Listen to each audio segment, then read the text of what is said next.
All right, folks, we're going to get started with the compiler session.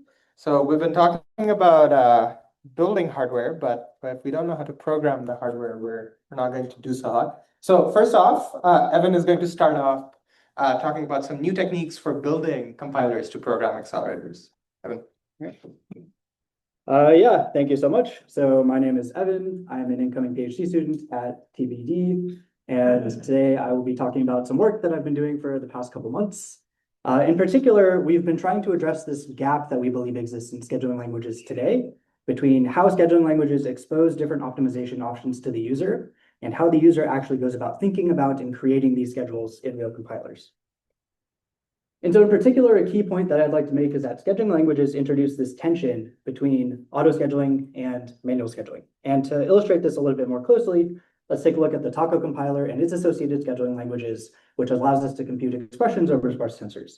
Now, today, users, when trying to construct such a schedule, have two options. They're either allowed to manually explore the scheduling space and try to come up with this very messy schedule, or they can defer this work to an auto-scheduler, of which many such have been created over the years to kind of get this for free. But we believe that this neglects a key point, and it's that users actually might want to control some parts of the scheduling space or some parts of the scheduling decisions while delegating the rest to automation. And to be slightly more concrete, options like where to fuse or where to pre-compute some expression in the schedule are incredibly important, and someone that with domain expertise might be able to decide for themselves.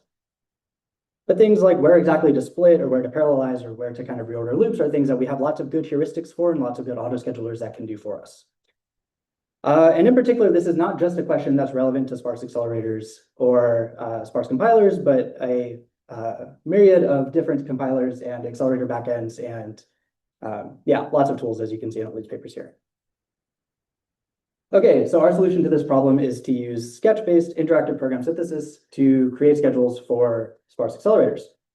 In particular, we apply a framework called Programming by Navigation, which models program synthesis as an interactive series of rounds with a synthesizer and the user to create schedules for a compiler called FuseFlow, which targets sparse accelerators from sparse machine learning models. In green, we can see the sparse tensors that are the operands to such a FuseFlow expression.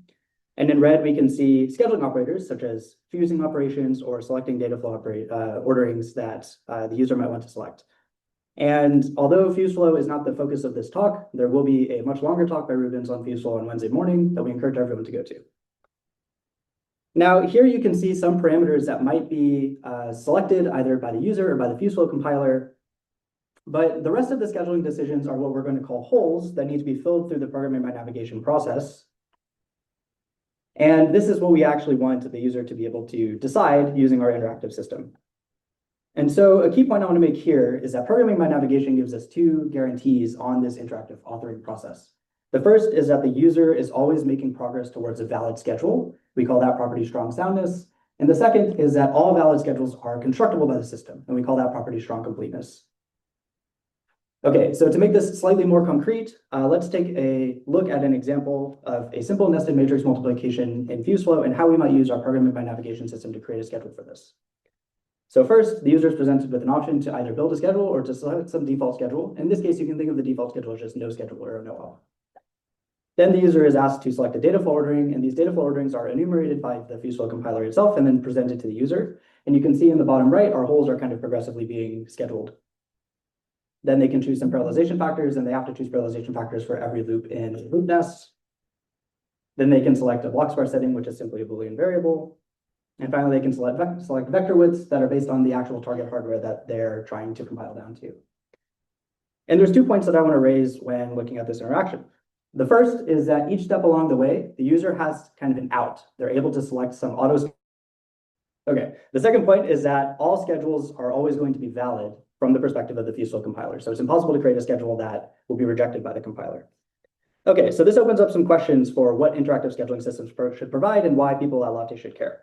So here's kind of a zoomed out picture of our entire system from the user down to the actual hardware that we're targeting using FuseFlow. The first is what guarantees do we actually want when authoring these complex schedules? Are soundness and strong soundness sufficient, or do we want to explore better guarantees? Second is how should we represent holes in other programming systems? There are many such as Lego and cyclotron, which are also in this section that we'll be talking about. And then which sections should we automate and which parts should we leave up to the user? Should we always be making these decisions for them? And then the last is how do these decisions change when we're targeting different hardware backends? So that's all for my talk, and thank you so much. Sweet. All right. So instead, we have Han, who will be talking about new abstractions for programming spatially parallel machines, I think.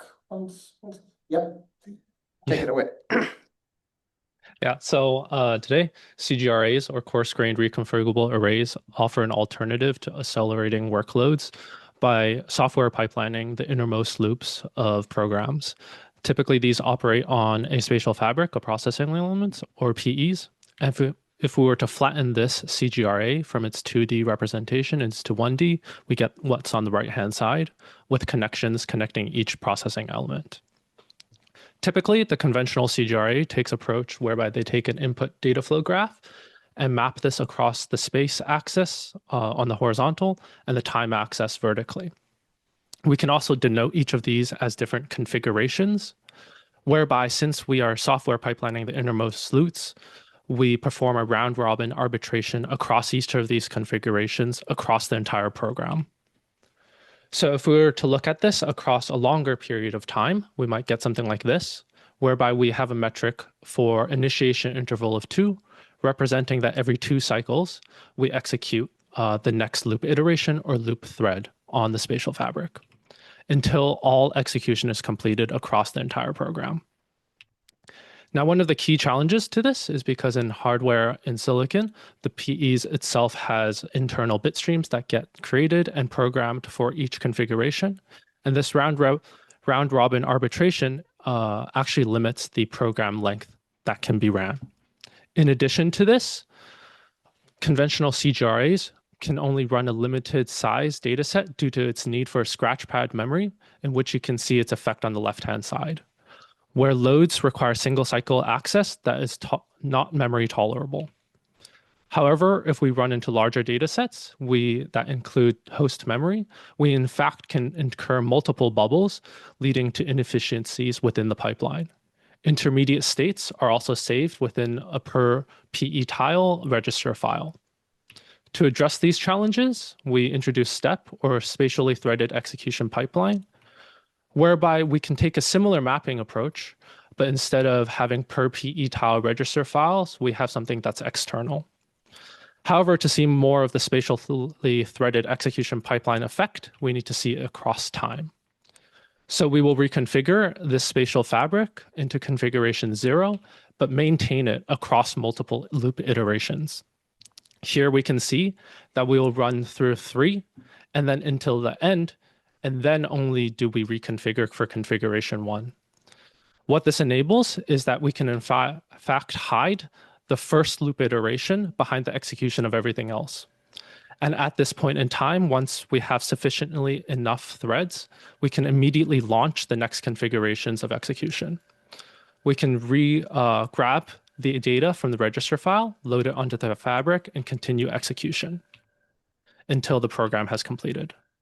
So in comparison, on the right-hand side, we have that conventional CGRA approach, whereby if we connect to host memory, we see many bubbles within this pipeline. One of the main takeaways is kind of like STEP has pipelinable loop thread iterations where we cut specific boundaries, whether that be at memory load to use boundaries, logic capacity issues, or others. And whereas conventional CGRAs extract its performance through overlapped execution and lockstep loop threads. For STEP, we argue that part of this comes down to 3 distinct processes. For STEP, we need explicit partitioning of these compute graphs, and then we can use very traditional EDA tools whereby we map and route these operations onto the 2D fabric. Whereas conventional CGRAs take a more hand-mapped approach whereby they partition a full program, a vectorizable program, into mini partitions. Only then do they perform mapping and routing. Thank you very much for listening. So Gautam's talking about some cool parallelization techniques. Hi, I'm Gautam. I'm a first-year PhD student from Stanford. Today, I'll talk about techniques to make dynamic tiling for sparse tensor applications automated and portable. To get started, sparse tensor computations are prevalent in a wide range of application domains. They power physical simulations, high-dimensional data processing, all the way to language modeling. Given this prevalence of sparse tensor computations, we have a wide range of custom accelerators designed for sparse tensor computations in the recent years. A lot of them have been primarily in academic research, but more recently they are showing up in industrial fabrics like GPUs and AI engines. But each of these accelerators are often limited on the amount of on-chip memory, and applications exceed the footprint of a single accelerator. So what we have is like host CPUs that tile and orchestrate the application across the memory hierarchy, which break the application into smaller tiles and ship them off to the accelerators on-chip memory from the off-chip DRAM. However, the code for tiling and orchestration could be as important as the code for executing the kernels on the accelerator itself. While we have general compilation techniques for execution of kernels on the accelerator, the code for tiling and orchestration is often overlooked and is left as an afterthought in the process of designing the accelerators. So what we have today for tiling and orchestration is handwritten implementations, which are often specialized to a particular application, such as matrix multiplication, and to port the same to a new application or a new hardware backend that requires significant effort from the performance engineer to rewrite the code for tiling and orchestration. What this means is the code for tiling is not scalable and portable, and the accelerators would remain underutilized. And what makes this hard? If we see like the current compilation techniques for tiling sparse tensors, and what they do is like they uniformly partition the sparse tensor, which leads to unevenly distributed tiles, which might end up as load imbalance on the accelerator hardware as well as poor data reuse. To solve the same, what prior works proposes as dynamic tiling, which adapts the shape of the tile based on the data sparsity at the runtime. And while dynamic tiling algorithms produce better load balance tiles and offer good data reuse, they're limited in portability. What that means is to port the dynamic tiling algorithm for a different application from the one it was implemented for, that requires a lot of effort in rewriting the code. So if we take a step further and understand like how these dynamic tiling algorithms are implemented today, they're implemented as standalone black box implementations, which start off with the tensor region, find the properties of the tensor in that region, find the properties of the tensor data in that region, and iteratively adapt the tile shape. For example, if in this region, if I find that the number of non-zeros are less than the buffer capacity, I could have like grown the size of the tile. And clearly, these black box implementations are not portable, and that's what makes using these dynamic tiling algorithms for a wide range of applications hard. But if we open the black box and look at the class of prior tiling algorithms, they all follow the same pattern. They start off with this initial tile region, traverse through the tensor operands, collect the sparsity metrics, like in this case, the number of non-zeros in that region. In this case, there are 5 non-zeros. These sparsity metrics act as a proxy for the architectural metrics, like the amount of buffer footprint that's required, or like the amount of IO bandwidth that would be required to ship the tile across the memory hierarchy. Then they consult the tiling policy, which assigns these metrics to a set of actions that can be performed to adapt the tile shape. Once the tiling algorithm resolves conflicts and decides the final action that updates the tile boundary, it's going to update the tile boundary, and this process is going to repeat in an iteration loop. The key insight is the structure is shared across several different algorithms. They only differ in like the exact metric and the policy that they use. And this insight is what makes it programmable, where instead of hard coding each dynamic tiling algorithm, if we let the user specify what makes a tile complete rather than the exact process of building one, we can use a compiler to generate the traversal and state management code for like generating the dynamic tiling algorithm. And that is what we do in Lego. We implement this abstraction in the Lego compiler, where we take a high-level tiling specification from the user and generate the black box implementations from the past, which efficiently tile the sparse tensor applications. We validate this on the extensor simulator on source sparse data by actually generating a dynamic tiling algorithm from the past called the DRT, and the tiles generated by the Lego compiler perform within like 1% of the code that was generated by tiles that were generated by the dynamic reflexive tiling algorithm. What this indicates is this abstraction preserves the algorithmic behavior of the expert implementation and its sound. So what we learned in this process is what we might require while we are building accelerators for this data-dependent applications, as we might need to think top-down, where we need to put significant amount of effort while on tiling and orchestration as we do on the execution kernels on the accelerators itself. And tiling and orchestration should end up as a first-class concern while we are designing the accelerators. Second is what this enables the performance engineers to do is they can easily port the applications, or like they could easily port the backend and use a hardware backend for an application that it was never meant to be used for. And what it means for the hardware designers is they could rapidly explore the space of tiling algorithms and make better decisions on the architectural trade-offs, and that could enable them build better silicon. I would like to discuss more on these ideas, and thank you. Right. And I think for the final talk, we have Shiv, who's going to tell us about dead abstractions. You created too many this wonderful latte, so we have to fill some off too. Cool. Am I actually the last talk? Yeah. Okay, cool. All right. Hi, everyone. I'm Shiv. In this session. In this session, okay, cool. I'm a 21st grader at Stanford, working with Thierry, Kunle, and Fred. I apologize for this spicy title if it offends any GPU programmers. I will concede I was a GPU programmer for 6 years before relapsing into academia, and I have nothing but awe and admiration for GPU programming models and how far they've come. I also think they're broken. So with no further ado, how did classic GPU programming work? Well, you had software and hardware, and you have threads. Thread would communicate data through registers. You'd have a group of threads called works, 32 of them. They'd communicate data through shared memory, basically L1 cache. And then you'd have groups of works called blocks. These were independent units of execution that got streamed onto PEs, streaming multiprocessors. And if you wanted these blocks to communicate, they wouldn't do so like threads or works. They would have to do so at kernel boundaries, and you'd have to do it through slow access and writes and reads to DRAM. Now, this seems really unfortunate, but you have to remember this was all proposed and implemented in an era when bulk synchronous programming was king, right? Like this was all okay. Blocks were independently streamed onto SMs, awesome. They didn't have to all be resident on the GPU at the same time, great. And you just wait for all the blocks to finish, right? And then you'd launch the next kernel or shader, right? This whole thing has a history. And actually, if you look at even distributed linear algebra codes from the 60s, we have some Fortran right here. It was also done with bulk synchronous programming, not just MPI.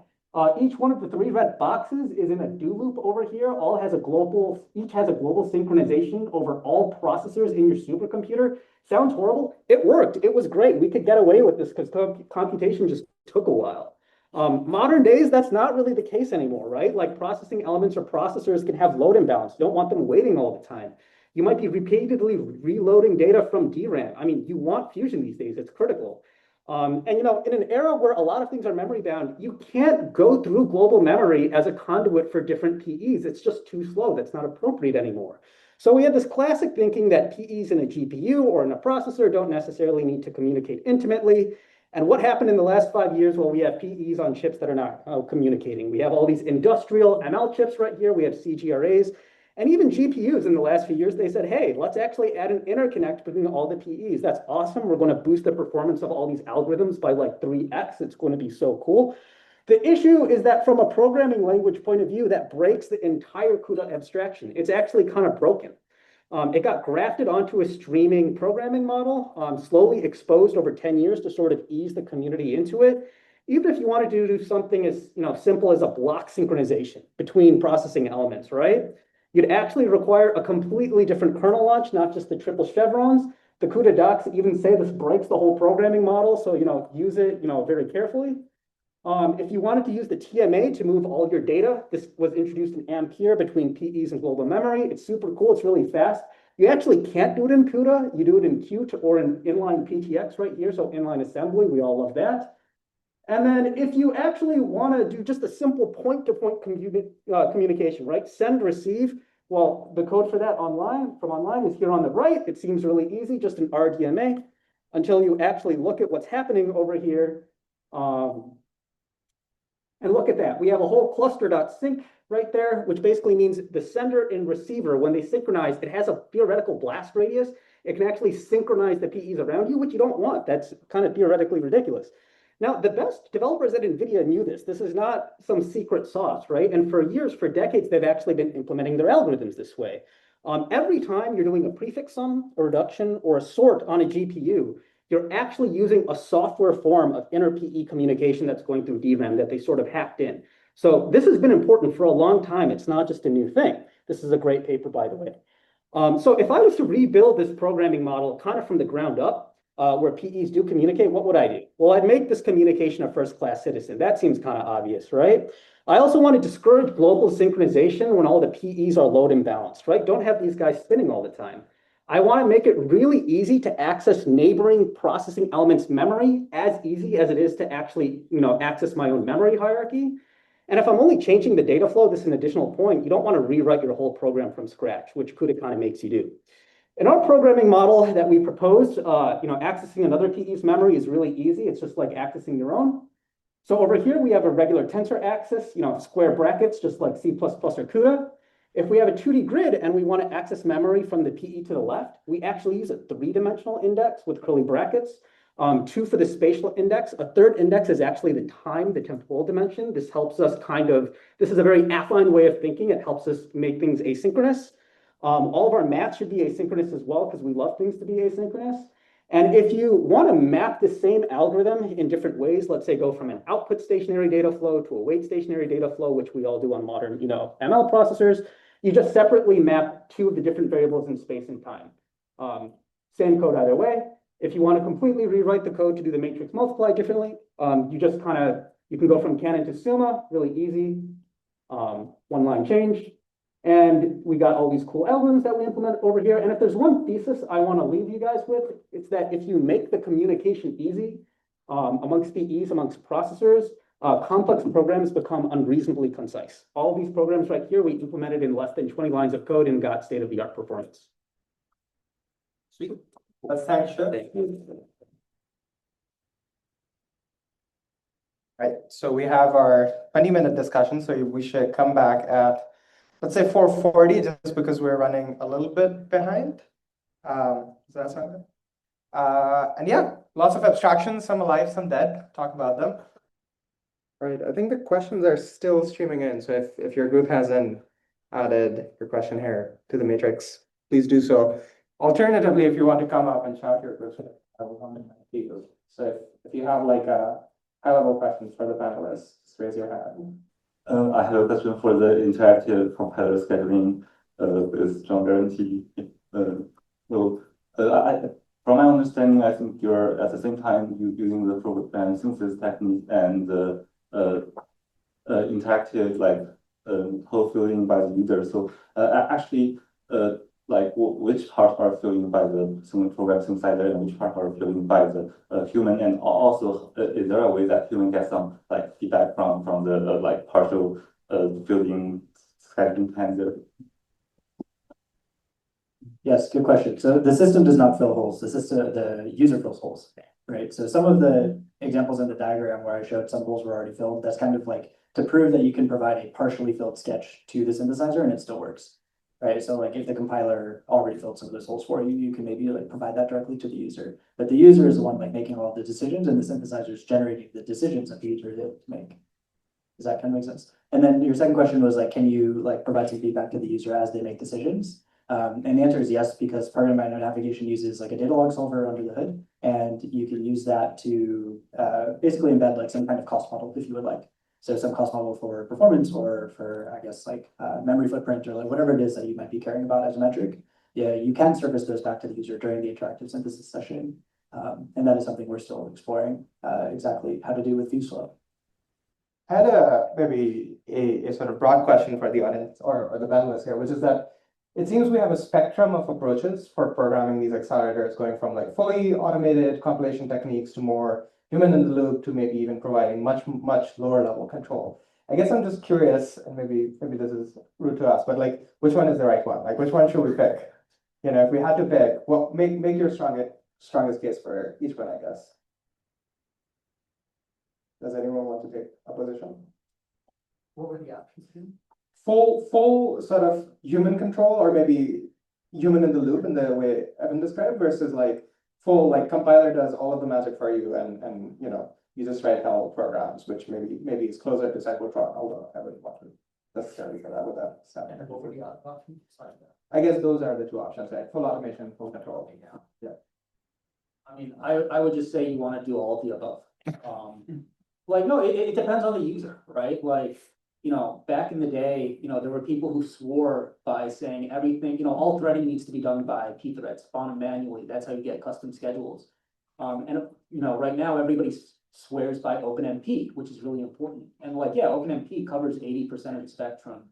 for threading, and it automates a lot of it, but there's still room for that 20% where, you know, a Ninja programmer wants to go in and squeeze every ounce of performance. So I'd say we should be investing in both, because both types of programmers exist out there. The only other thing I would add is, I'm not sure if the domain for which we are using this is something also to consider. The what?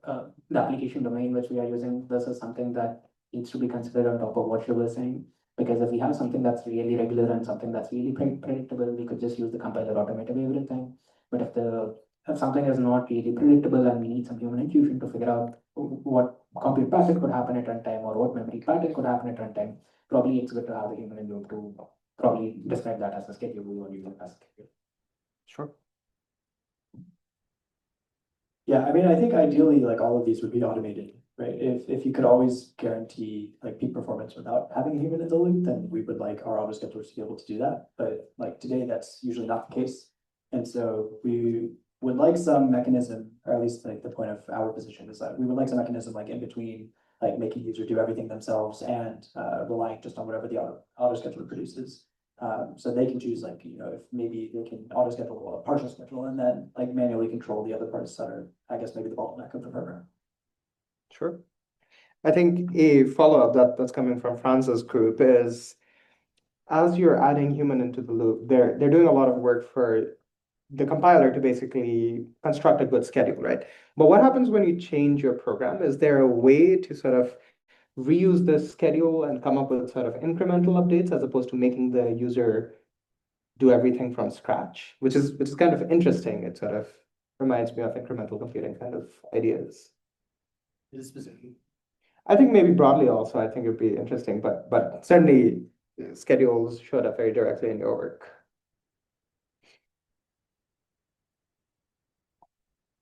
Yeah, so our system does not support this, but this would be interesting. If like it's worth like keeping some kind of representation of the schedule like in between compilation runs, so you can kind of have like intermediate schedules every time you change the program.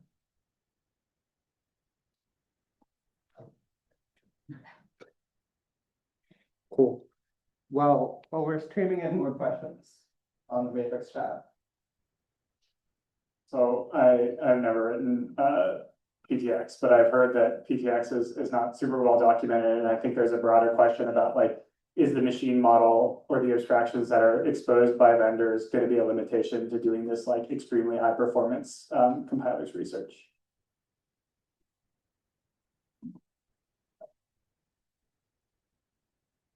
I mean, I don't work at NVIDIA, but like my answer would be, you know, there is a reason they didn't express this in CUDA, right? Because they might want to change it in the next generation. So like the answer is yes, they probably do want to change it in the next generation. They want the freedom to do so, and it is sort of their right to be able to do that, right? They're actively discouraging people from trying to write too much PTX. Does it make things that much more difficult? You know, like 3 years ago it did. But right now there's enough PTX code on the internet that you can just ask an LLM for the documentation and it just makes it for you. And honestly, it's worked every time I've used it. And the docs are actually all there. They're just very hard to find. The NVIDIA docs are very long. You know, sometimes stuff is a bit hidden, but you know, one of the great things about what they do is they document almost everything. Oh, and if it's not documented, it's been reverse engineered by someone at Citadel or, you know, Chinese University of Hong Kong or something.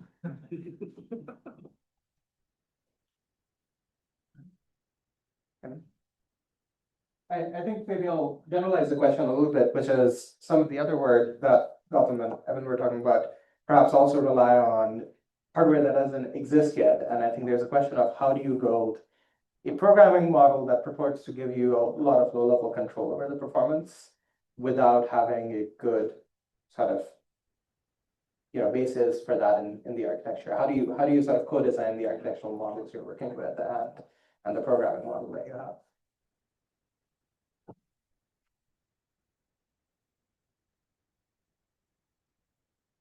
So I think in the terms of like hardware design or using a scheduling language for hardware design, like a lot of our HLS tools do have some notion of schedules in them, whether it's like pragmas that you insert into the program or an actual, I guess, like clean API for using them. But like I think that's where like some of the more like constraint solver models might be helpful for kind of giving some guidance for creating the hardware that doesn't yet exist, right? Like you can, I don't know, encode some like performance constraints as things that can be solved by the data log solver, and then surface that information back to the user. Although it probably will not be a perfect model of exactly how your hardware will perform, it might give the user enough information as they're making decisions to be able to explore that space in a somewhat efficient way, rather than just trying to like synthesize it and run it on the FPGA by hand every time. Right. So just to make sure I understood it, sort of the idea is use a solver of some kind to parameterize your design parameters essentially, and then give feedback in terms of those. I guess the only other thing that I would add to is probably making the design more modular is something that might be helpful. Because if we let the user program in a space where it's not modular, they could be writing anything. And what might happen is fragmentation, where we could have a piece of code which might not be reusable when the application changes or the hardware backend changes. But if things were modular, we could swap out at the level of a module and just reuse the rest of the code for the same time. Yeah, that's interesting. I guess thinking out loud, just from the previous session also, there was this problem with hardware design where like logical abstractions are not good optimization abstractions. And that gets to this deeper point that performance is not compositional, right? So can you say a little bit more about how like modularity might help with reasoning about performance when performance doesn't compose? It's a tricky one, and I don't have an answer for this.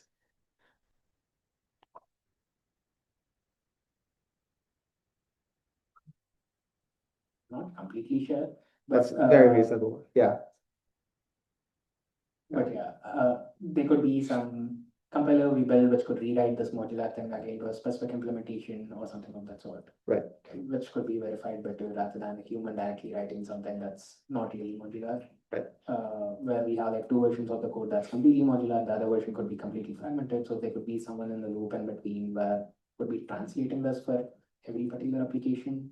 And that could be something that could be verified. Sure. And you can also provide modularity at the computational description level without providing modularity at the scheduling level. I mean, scheduling modularity seems hard. Another question from in the room and Aditya's group is that it's basically about like the correctness of these programs, because again, these programs are super fast. They need to do all sorts of low-level tricks to make that performance possible. How do you all think about verification in sort of the informal sense of the word? So like both validation and formal verification as you are building these abstractions. The specific question is more about Shiv's programming model, but I think there's a general question about correctness as you build these abstractions. Yeah, a bit of like an anecdote. I remember when I was at the national labs and I would have physicists say implementing a 3D code or a molecular dynamics code, how do you test for correctness? They'd say, what do you mean correctness? We just run it for 1,000 time steps and make sure energy is conserved, right? In the code. And I actually thought, wait, that's actually kind of brilliant, right? If you think about it, if you've implemented everything correctly, you should have these summary statistics that just stay converged over an arbitrary amount of time. Obviously that doesn't solve it from a PL point of view or a correctness point of view, but I think we've kind of lost our appreciation for a lot of these high level, more physically based metrics that basically tell you if something can last over a long amount of time. I mean, they literally just summed the energy over all of the molecules and just made sure that number didn't change for like 2 days when they ran it. That's kind of cool. Yeah. Go for it. I guess coming again more from an application perspective, there could also be applications where the hardware may not be completely correct. So it might change the semantic meaning of what it could be doing, but it might not be recognizable by a person. For example, if we take something like rendering or something of that sort, where like there's no semantic meaning in the sense that what's good or not is relative. So sometimes that could also be the case, and based on application domain, it could so happen that it might be correct intuitively. It's interesting. Yeah. Evan, did you have thoughts? Yeah, I guess one thing I find interesting, at least about like scheduling decisions, is that you can put types on these and then use all the back of PL tricks that you might want to ensure that like your types don't clash with each other. So at least like in the system that I showed where you can fill holes, like if you put types on those holes, then you can say like, oh, those decisions can only be filled with certain like subset of steps, right? That satisfies some typing constraints. But I guess like a good kind of like second question is how extreme do you want those correctness guarantees to be? If you have to sacrifice either like performance or some notion of like programmability in order to guarantee like some of those correctness factors, then maybe like you can loosen them and still not lose too much of a notion of correctness. So I guess there's like a design space to be explored in how strong you want your correctness properties to be. Yeah, this idea of using application metrics is interesting. Maybe I abstracted too many details because I think the one important part of the question was concurrency bugs. And an interesting feature of concurrency bugs is that they're sensitive to the schedules that are observed dynamically, right? So the correctness of one schedule does not imply the correctness of arbitrary schedules, even in the case that shift, for example, we were talking about, but where energy is conserved, sure, it happens on one schedule, but maybe not others. And so I guess, could you give us some grounding on how much these worries might be realistic or unrealistic? In that maybe in practice it doesn't matter so much, but maybe it does. I'm just curious. I feel like there were two questions baked into that. Yeah. I mean, obviously that's not practical for everything. In their case, it made a lot of sense because they said, look, a lot of these computations are inexact anyways, right? If you just split the order in which, say, two molecules' forces are summed, the final result looks totally different, right? And even when we're using all these weird floating point kind of formats, just changing that might change the result a lot too. So they're saying we're looking for, in addition to these formal notions of correctness, we also need to rely on very practical matters of correctness too. I think both are very important. Just because, the smallest things, right? How you parallelize, your format, the order in which you sum floating points can completely change your answer, right? And it's sometimes hard to catch those things with a lot of formal techniques. Yeah. Great. So maybe the answer is you take what you can get. All right. If there are no other questions, we will end up the session, but I just wanted to check if there are any questions in the room. Okay, let's thank our panelists.